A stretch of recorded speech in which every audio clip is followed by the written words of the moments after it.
Doctor Mohammad Yunus Jamuna ছাড়বেন, আর doctor Mohammad Yunus Jamuna না ছাড়লে সমস্যা বাঁধাতে পারেন। একদম ব্রেকিং নিউজ, আর এই খবরটা আপনাদেরকে জানাতে পেরে সত্যি খুব আনন্দ লাগছে, কারণ আমি সর্বপ্রথম আপনাদেরকে জানাচ্ছি বাংলাদেশে এত এত মিডিয়া আছে, কিন্তু এই খবর এখনো পর্যন্ত কেউ আপনাদের সামনে নিয়ে আসতে পারেনি। ইউনূস সরকার যেখানে তিনি এক ঢিলে দুই পাখি মেরেছেন, বুঝিয়ে দিলেন খেলা হবে, খেলা হবে। আজ ডক্টর ইউনূস তার বাসভবন যমুনা থেকে পালিয়ে যেতে বাধ্য হয়েছেন। চারদিকে আন্দোলন হচ্ছে, প্রতিবাদ হচ্ছে তার বিরুদ্ধে। আওয়ামী লীগ সহ বিভিন্ন রাজনৈতিক দল এক হয়ে। আসসালামু আলাইকুম প্রিয় দর্শক, নতুন একটি নিউজে আপনাদেরকে স্বাগতম। দর্শক, আজকে আপনাদের মাঝে হাজির হয়েছি এমন একটি গুরুত্বপূর্ণ ভিডিও নিয়ে, যে ভিডিওটি দেখলে রীতিমতো অবাক হবেন।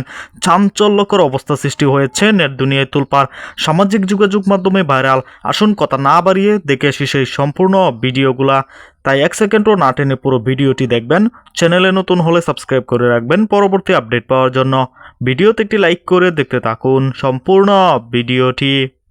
না ছাড়লে এই যে ক্ষমতা হস্তান্তর প্রক্রিয়াতে গিয়েও একটা সমস্যা বাঁধাতে পারেন ডক্টর মোহাম্মদ ইউনূস। কারণ যে দলটি পরাজিত হবে, যে পক্ষটি পরাজিত হবে, সে পক্ষ যদি নির্বাচনের ফলাফল না মানে, নির্বাচনের ফলাফল তারা না মানলে যে অস্থিতিশীলতার সৃষ্টি হবে, তার মধ্যে কি করে নতুন সরকার ক্ষমতায় নেবে? তখন কি একটা দীর্ঘমেয়াদী সময় অন্তর্বর্তীকালীন সরকারকে ক্ষমতায় থেকে যেতে হবে? এই সম্ভাবনাগুলো, এই হুমকিগুলোর কথাও মাথায় রাখতে হচ্ছে তারেক রহমানকে।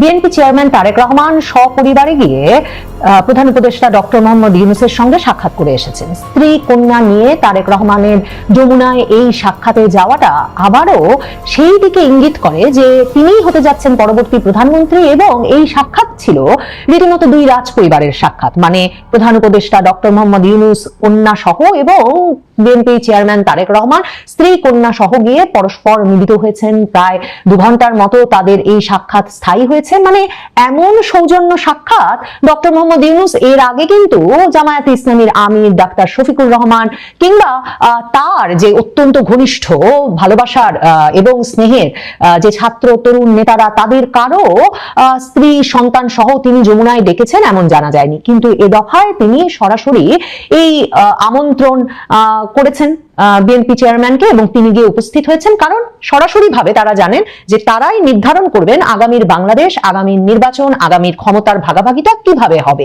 এই যে ডক্টর মোহাম্মদ ইউনূসের বিএনপি নেতা তারেক রহমানের সঙ্গে সাক্ষাৎ, এই সাক্ষাৎকে শুধুমাত্র সৌজন্য সাক্ষাৎ হিসেবে দেখবার কোনো সুযোগ নাই। কারণ এমনকি আপনারা যদি ছবিটার দিকে তাকান, বুঝবেন যে ডক্টর মোহাম্মদ ইউনূস এবং তার কন্যা পর্যন্ত এমন ভাবে জমিয়ে বসেছেন সরকারের সর্বশীর্ষ পদে যে তাদের পক্ষে যমুনা ছেড়ে আবার সাধারণের জীবনে ফিরে যাওয়া প্রায় অসম্ভব। তাহলে তারেক রহমান প্রধানমন্ত্রী হবেন, তারেক রহমান প্রধানমন্ত্রী হলে ডক্টর ইউনূস কি পাবেন?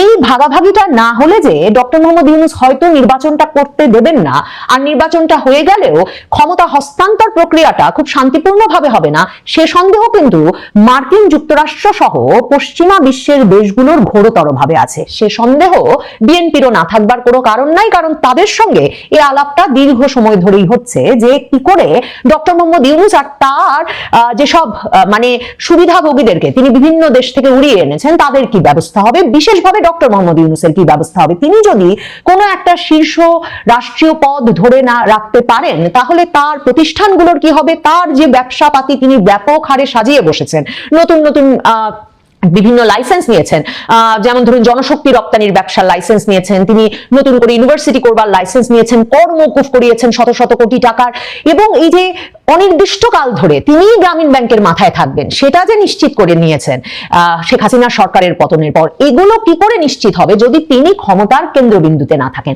ডক্টর মোহাম্মদ ইউনূস কখনো কিন্তু যদি কিন্তু ছাড়া আর কথা বলেন নাই।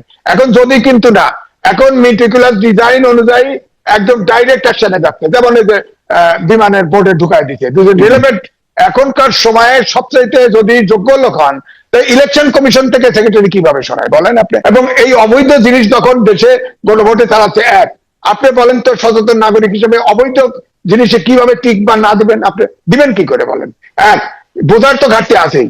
এমন কায়দা করে দিচ্ছে, সব সংস্কার 4 দফার ভিতরে ঢুকাই দিচ্ছে। তারা পক্ষপাত করতেছে কেন? তার মানেই হচ্ছে যে পক্ষপাত করলে, উনি ফেল করলেই তো দেশে ইলেকশন হবে না মনে হচ্ছে।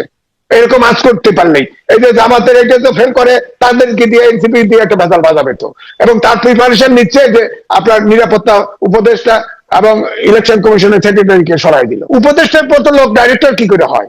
এই আবার কোন ধরনের ডাক্তারের লোক? আপনি বলেন তো, একজন উপদেষ্টার পজিশন হলো মন্ত্রীর মতো, সে একটা বোর্ডের ডাইরেক্টর হয়েছে, ছোট লোক, বিদেশি ছোট লোক হয়েছে। তার বলেন তার পজিশনে হয় একজন উপদেষ্টা কি করে হয়? পিছাইতে পারে নির্বাচন। 111 উদাহরণ আছে, কিন্তু 10 দিন আগে সরকার বদলাই গেছে, এটাও কিন্তু ওনার হিসেবে রাখা উচিত।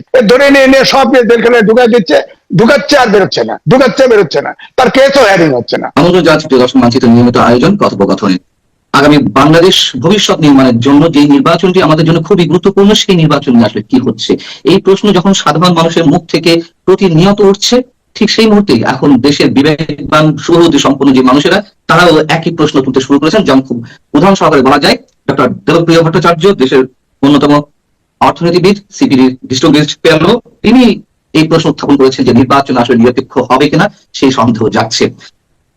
নির্বাচন হবে কিনা, নির্বাচন হলেও বিশেষ কোনো শক্তিকে ক্ষমতা আনার কোন ষড়যন্ত্র চলছে কিনা, আমরা সেই সব বিষয়ে আলোচনা করবো। এই বিষয়ে আলোচনার জন্য আমাদের সঙ্গে যুক্ত রয়েছেন সিনিয়র সাংবাদিক এম এ আজিজ। আপনাকে স্বাগত জানাচ্ছি। এবং যে কথা বলছিলাম, ডক্টর দেবপ্রিয় ভট্টাচার্যের একটি বক্তব্যকে কোট করলাম। আপনার কাছে যদি সরাসরি প্রশ্ন করি যে বিএনপি কে আমরা নানান সময় হাতে পড়তে দেখেছি, আপনি নিজেও বলেছেন যে বিএনপি একটা বিশেষ জায়গায় আটকা পড়ে গেছে, এই নির্বাচন হবে কিনা সেই প্রশ্ন যেমন হচ্ছে, আর নির্বাচন হলেও সেটি মেকানিজমের মাধ্যমে বিশেষ কোন শক্তিকে আনার ক্ষমতা আনার চেষ্টা চলছে কিনা সেই প্রশ্ন সামনে আসছে।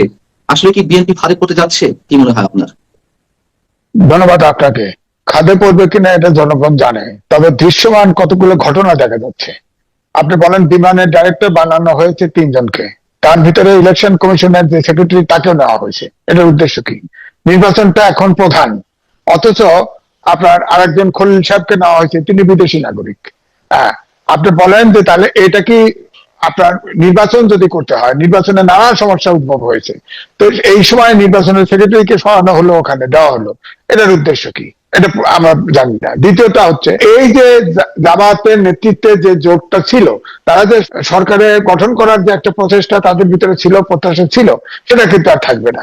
তখন তো আপনি দেখেন, এখন তাহলে তো দেখা যাবে যে এই জোট নির্বাচন পিছানোর জন্য নানান রকম সূত্র খুঁজবে। যেমন এখনই নানান অজুহাত দেওয়া হয়েছে। প্রবাসী ভোট পাওয়া গেছে 3টে মিডল ইস্টের দেশে, প্রবাসী ভোটের ব্যালট পাওয়া গেছে। হ্যাঁ, সেখানে ইলেকশন কমিশনে গেছে বিএনপি স্ট্যান্ডিং কমিটির ইলেকশন পরিচালনা চেয়ারম্যান নজরুল ইসলাম খান, তাকে বলা হয়েছে এটা তদন্ত করে বা কঠিন শাস্তি দেওয়া হবে। এটা তো সমস্যার সমাধান হলো না। দ্বিতীয়ত, আপনি দেখেন আজকেও একটা পেপারে উঠেছে যে জামাতের, বিশেষ করে একটি দলের জামাতের কিন্তু ভোটার বদল করা হচ্ছে, এক অঞ্চলের ভোটার আরেক অঞ্চলে দেওয়া হচ্ছে। অর্থাৎ এখানে এইটার কারণে ইলেকশন কমিশনের অধস্তন কয়েকজন অফিসার কিন্তু আপনার তারা কিন্তু অলরেডি দোষী সাব্যস্ত হয়েছে। যুদ্ধের প্রস্তুতি নিচ্ছে ভারত, ভবিষ্যৎ যুদ্ধের প্রস্তুতি, এবং সেই যুদ্ধটা কি ইঙ্গিত দিচ্ছে, কেন ভারত যুদ্ধের প্রস্তুতি নিচ্ছে, ভারতের প্রতিপক্ষ কে, এই প্রশ্নগুলো খুবই গুরুত্বপূর্ণ প্রশ্ন হয়ে সামনে আসবে। কারণ এই মুহূর্তে চীনের সঙ্গে ভারতের বন্ধুত্ব তৈরি হয়েছে। আমরা দেখছি আমেরিকার সঙ্গে ভাটা পড়া বন্ধুত্বে আবার জোড়া লেগেছে, এবং আমেরিকা। প্রিয় দর্শক, সম্পূর্ণ ভিডিওটি দেখলেন, অবশ্যই বুঝতে পেরেছেন ভিডিওটি গুরুত্বপূর্ণ ছিল। দর্শক, এই ভিডিওতে যে তথ্যগুলো আপনারা পেয়েছেন, এ বিষয়ে আপনাদের কি মতামত তা অবশ্যই কমেন্টে জানাবেন, এবং পরবর্তী আপডেট ভিডিও পেতে চ্যানেলটিকে এখনই সাবস্ক্রাইব করে রাখুন। এই মুহূর্তে বিদায় নিচ্ছি, দেখা হবে পরবর্তী কোনো ভিডিওতে। সে পর্যন্ত ভালো থাকুন, সুস্থ থাকুন। আসসালামু আলাইকুম।